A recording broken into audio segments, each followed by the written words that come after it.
ஒரு அழகான கிராமத்தில் ரவி என்ற சிறுவன் இருந்தான். அவன் எப்போதும் எதையாவது கனவு கண்டு கொண்டே இருப்பான். ஒரு நாள் அவனுக்கு ஒரு பழைய குடை கிடைத்தது. அந்த குடைக்கு ஒரு மாய சக்தி இருந்தது. அது வானத்தில் பறக்கும்.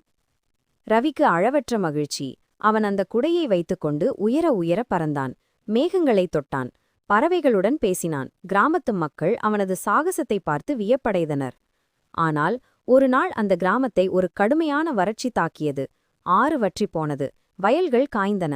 மக்கள் மிகவும் துயரப்பட்டனர். ரவி தன் பறக்கும் குடையிலிருந்து கீழே பார்த்தபோது தன் கிராமத்தின் நிலையை பார்த்து மனம் வருந்தினான். அவன் மனது வலித்தது. இந்த குடைக்கு ஒரு ரகசியம் தெரியும் என்று அவனுக்கு தோன்றியது. அந்த குடையை பூமிக்கு தியாகம் செய்தால் அது மழையை கொண்டு வரும். அது ஒரு கடினமான தேர்வு. அவனுடைய மாயக் குடையா அல்லது துயரப்படும் கிராமமா? ஒரு நொடியும் யோசிக்காமல் ரவி தன் குடையுடன் கீழே பறந்து வந்தான். அவன் அந்த குடையை காய்ந்த நிலத்தின் மீது மெதுவாக வைத்து கனத்த மனதுடன் அதன் மாயக் கைப்பிடியை உடைத்தான். உடனே கரிய மேகங்கள் சூழ்ந்தன. வானம் திறந்தது. மழை வெள்ளமென பொழிந்தது. கிராமத்திற்கு மீண்டும் உயிரை கொண்டு வந்தது. ரவி கீழே நின்று மழையில் நனைந்தபடி தான் செய்த சரியான தியாகத்தால் புன்னகைத்தான். தனிப்பட்ட மகிழ்ச்சியை விட தியாகமே சிறந்தது.